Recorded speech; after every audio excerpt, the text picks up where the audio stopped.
Hello everyone, आज है 9 मार्च और आज इस वीडियो में हम बात करने जा रहे हैं डिक्सन टेक्नोलॉजीज के बारे में। देखिए, शेयर में एक बहुत बड़ी गिरावट आई है क्योंकि कंज्यूमर ड्यूरेबल वाली जो कंपनियां हैं, प्रोडक्ट बनाने वाली जो कंपनियां हैं, वहां पर दिक्कत है क्योंकि कंजम्पशन जो है वो घटता हुआ नजर आ रहा है, डिक्लाइन मोड नजर आ रहा है, मतलब ग्रोथ नहीं है उतनी ज्यादा। तो डिक्सन टेक्नोलॉजी भी काफी बड़ी गिरावट दिखा रहा है। आज अगर देखा जाए तो 3% की गिरावट हमें यहां पर देखने को मिली है, 2,830 रुपए के आसपास पहुंच चुका है और काफी बड़ी गिरावट दिखाई है इसने, अगर मैं इसके हाई से कंपेयर करूं तो। वीडियो में बातचीत करेंगे कि जिस प्राइस पे अभी डिक्सन टेक्नोलॉजीज का शेयर ट्रेड कर रहा है, खरीदारी के मौके बन भी रहे हैं कि नहीं, और अगर बनेंगे तो कहां पर बनेंगे। वीडियो को शुरू करूं उससे पहले अगर आपने अभी तक चैनल को सब्सक्राइब नहीं किया है तो प्लीज अभी इसे सब्सक्राइब कर लीजिए, क्योंकि आगे भी बहुत सारे वीडियोस हैं जो आपको काफी ज्यादा हेल्प करेंगे। तो 2,830 रुपए का शेयर है डिक्सन टेक्नोलॉजी का। 3% की गिरावट आज देखने को मिली और लगातार गिरा है ये। अगर हम बात करें पिछले एक महीने में तो 5% का ग्रोथ है। 2,640 रुपए तक था, बाद में बड़ी रफ्तार दिखाई, 2,985 तक गया, लेकिन अभी गिरावट शुरू हो रही है। गिरावट की जो सबसे बड़ी वजह है वो यही है कि लगातार खबरें ऐसी आ रही है कि इंटरेस्ट रेट में बढ़ोतरी हो सकती है। अब आप बोलोगे कि इसका और इसका और इनका क्या रिलेशन है, तो अगेन मैं कह दूं, फेड्स की जो खबर आ रही है वो ये आ रही है कि जो इंटरेस्ट रेट है, जो रेपो रेट है, उसमें किसी ने सोचा नहीं होगा उतना बढ़ोतरी, उतनी महंगी हो सकती है ये। और ये बाकायदा स्टेटमेंट है उनका, और अगर जाहिर सी बात है फेड्स अगर इस तरीके स्टेटमेंट दे रहा है तो बाजार के लिए उतना पॉजिटिव साइन नहीं है। महंगाई को काबू करने के लिए अब भैया और कड़े कदम मतलब उठाए जा सकते हैं। और अगर फेड्स रेट बढ़ाएगा तो आरबीआई भी अपना यहां पर बढ़ाने के चांसेस है, और आरबीआई ने जब बढ़ाए थे हाल फिलहाल में, साथ में ये भी कहा था कि आगे और बढ़ सकते हैं। अब जाहिर सी बात है इंटरेस्ट रेट बढ़ेंगे तो आजकल जो मिलेनियंस है वो बहुत सारी चीजें जो हैं वो लोन लेके खरीदते हैं, इंस्टॉलमेंट पे खरीदते हैं।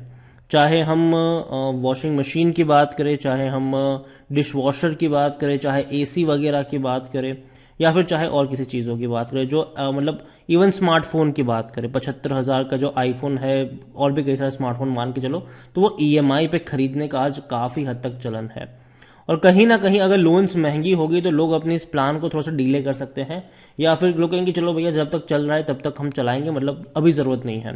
तो जो बिकवाली है ना, जो मतलब कंजम्पशन है कंज्यूमर ड्यूरेबल का, वो कम हो रहा है, और ये एक दिक्कत है। यहां पर अगर आप एक साल की बात करोगे तो पिछले एक साल के अंदर डिक्सन टेक्नोलॉजी की में 30% की गिरावट है। 4,640 रुपए से गिरकर ये नीचे आया है, और अभी भी तेजी देखने को नहीं मिली। जो लो बना था वो 2,640 का है। 3 साल की बात करो तो कोविड के बाद एक बहुत बड़ी छलांग इसने लगाई, वाकई में बहुत बड़ी तेजी थी। अभी भी 230% का जंप है यहाँ पर, 633 रुपए से 5,733 तक गया है ये। और अभी काफी बड़ी गिरावट है, कह सकते हैं कि ऑलमोस्ट आधा हो चुका है, ऑलमोस्ट ये आधा हो चुका है। डिक्सन टेक्नोलॉजी में अगर हम देखें तो ये कंपनी की वेबसाइट है, और कंपनी बनाती क्या है। देखिए, कॉन्ट्रैक्ट मैन्युफैक्चरिंग जनरल के तौर पर ये करती है, चाहे हम सिक्योरिटी कैमरे से सीसीटीवी कैमरा हो गया, या फिर लॉजिस्टिक वाली हो गया, या फिर मेडिकल इलेक्ट्रॉनिक्स की अगर हम बात करें, टीवी में जो सेटअप बॉक्स वगैरह होते हैं वो बात करें, वो बनाती है। कंज्यूमर इलेक्ट्रॉनिक्स जैसे कि टीवी हो गया, या फिर लैपटॉप हो गया, सीपीयू हो गया। होम अप्लायंस की बात करें, वॉशिंग मशीन से लेकर जो डिश वॉशर वगैरह आता है, लाइटिंग सोल्यूशन की बात करें, मोबाइल फोन्स वगैरह की बात करें, तो ये कंपनी बनाती है।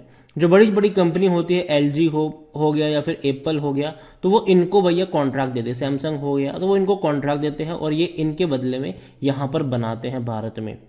तो ये इनकी स्पेशलिटी है डिक्सन टेक्नोलॉजी की, कि ये बाकी कंपनियों का जो मतलब चीजें हैं, जो डिवाइसेस है, वो ये बनाने का काम करती है यहाँ पर।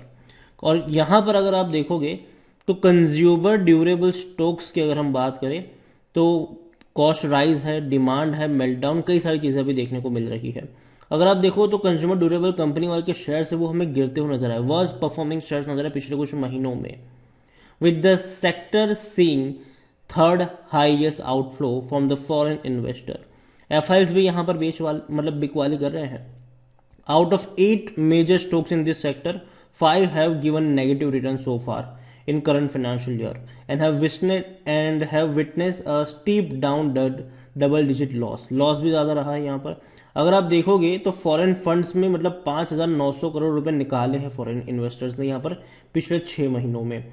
और जो खराब स्टॉक्स रहे हैं वो भैया यहाँ पर अंबर एंटरप्राइज रहा है और डिक्सन टेक्नोलॉजी रहा है। अंबर एंटरप्राइज की अगर हम बात करें तो 42% तक गिर चुका है और डिक्सन की बात करें तो 31% तक गिर चुका है। तो गिरावट काफी ज्यादा बड़ी हमें यहाँ पर देखने को मिल रही है और अभी भी देखो जिस तरीके का माहौल बना हुआ है वो शायद और खराब हो सकता है। वे अहेड की अगर आप बात करो, the period of March to June is usually good for this sector, क्योंकि गर्मी होती है तो जाहिर सी बात है जो कूलर प्रोडक्ट्स होती है उनकी डिमांड बढ़ जाती है, ठीक है। लेकिन in the same company typically under, अभी आप देखो तो इन्वेंट्री जो है वो बिल्टअप होती जा रही है। इन्वेंट्री यहाँ पर बिल्टअप होती है, मतलब प्रोडक्ट बन के रेडी है अपने कारखाने में लेकिन बिक ही नहीं रही है। The time around even as the summer is expected to be hotter, ये एनालिस्ट का कहना है। और कॉशियस कहना है कि देखो भैया रिकवरी की जहां तक बात करें उतना ज्यादा कूद मत पड़ो यहाँ पर। अब देखो यहाँ पर Jefferies India has also cautious on the sector major Havells and Whirlpool India due to the continue margin weakness, क्योंकि देखो अभी यह है कि देखो प्रोडक्ट बन के तैयार है इनका, ठीक है।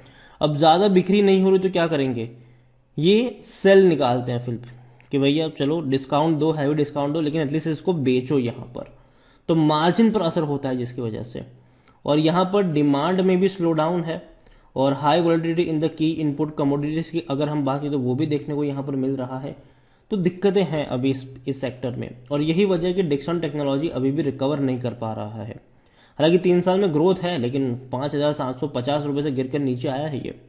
मिड कैप कंपनी है, 17,000 करोड़ से भी ज्यादा का मार्केट कैप, वॉल्यूम कुछ खास नहीं है, 2.5 लाख का ही वॉल्यूम, मतलब बहुत कम क्वांटिटी में शेयर ट्रेड हो रहे हैं। प्रॉफिट इनका 50 करोड़ का रहा है दिसंबर क्वार्टर में। रेवेन्यू है सिर्फ 2,400 करोड़ और ये कम है, बहुत कम है दिसंबर के रेवेन्यू, और यही वजह कि शेयर गिरा भी था उसके बाद, क्योंकि इससे पहले कि सितंबर क्वार्टर में इनका जो रेवेन्यू था वो 3,865 करोड़ था, मतलब 38% की गिरावट आई है रेवेन्यू में।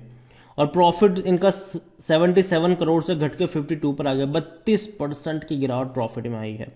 तो देखना इंटरेस्टिंग हो गया कि अगले क्वार्टर में क्या होता है, लेकिन इनको परफॉर्मेंस में बूस्ट करना पड़ेगा, लेकिन डिमांड का भी आना जरूरी है यहाँ पर। डिक्सन की अगर हम बात करें तो according to Moneycontrol user 33% लोग कह रहे हैं कि बेचो, 67% लोग कह रहे हैं खरीदारी करो यहाँ पर।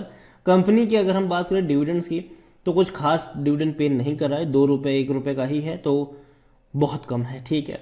लेकिन इनका रेवेन्यू देखो तो लगातार बढ़ रहा था, 2,800 करोड़ के रेवेन्यू भैया 3,000 पे गए, फिर 4,400 करोड़ रहे, फिर 6,500 करोड़ रहे, फिर 10,700 करोड़, तो बहुत बड़ी रफ्तार आई। तो शेयर प्राइस भी भागा उस तरीके से।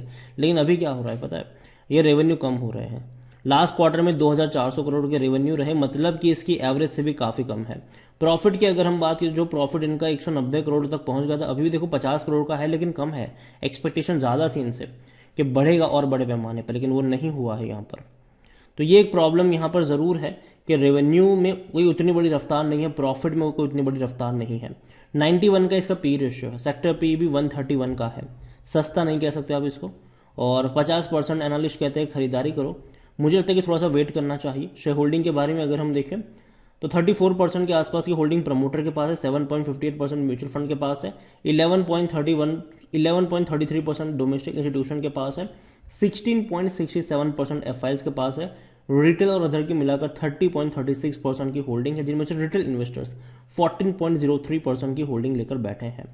देखिए ओवरऑल डिक्सन टेक्नोलॉजी, यही कहूंगा मैं आपसे, खरीदारी करी है तो हल्का फुल्का प्रॉफिट लेने के मौके बनेंगे बीच बीच में। अगर यहाँ से उछाल आता है तो प्रॉफिट लेने वाले वो मौके बनेंगे। जहां तक बात है फ्रेश बाइंग की, मैं मान रहा हूँ कि गिरावट शायद देखने को मिलेगी, भले ही हम कह रहे हैं कि गर्मी के माहौल में मतलब सेलिंग इनकी बढ़ जाएगी, लेकिन मुझे लगता है कि जो फेड्स की जो इवेंट्स होने वाली है इंटरेस्ट रेट हाइक वाली, वो काफ़ी अहम होगी इस सेक्टर के लिए, क्योंकि कहीं ना कहीं अगर इंटरेस्ट रेट बढ़ते हैं तो प्रॉब्लम होगी ज़रूर। और दूसरी बात ये कि काफ़ी लोगों की नौकरियां तक जा रही है। ऐसे सिचुएशन में कंज्यूमर जो ड्यूरेबल चीज़ें हैं वो जनरली नौकरी पेशा लोग ज़्यादा खरीदते हैं, ठीक है। तो वहां पर अगर दिक्कत आती है तो और ज़्यादा प्रॉब्लम हो सकती है इनको। तो यही वजह कि मैं अभी यहाँ पर बाइंग के रिकमेंडेशन नहीं दूंगा, मुझे लगता है कि वेट करना चाहिए खरीदारी को लेकर, एक बेस बनना चाहिए, सपोर्ट बनना चाहिए, और अभी वो बनता हुआ लग नहीं रहा है। लगातार गिरावट है और अभी भी कोई अच्छे संकेत बाजार से मिल नहीं रहे हैं। तो ये मेरा ओपिनियन है, बाकी मर्जी आपकी है। वीडियो को यहीं पे एंड करूंगा। पसंद आया हो तो लाइक करो, शेयर करें। चैनल पर अगर पहली बार आए तो प्लीज सब्सक्राइब करें, और डिक्सन टेक्नोलॉजीज के बारे में क्या सोचते हैं वो भी आप मुझे कमेंट में लिख के बता सकते हैं। Thank you.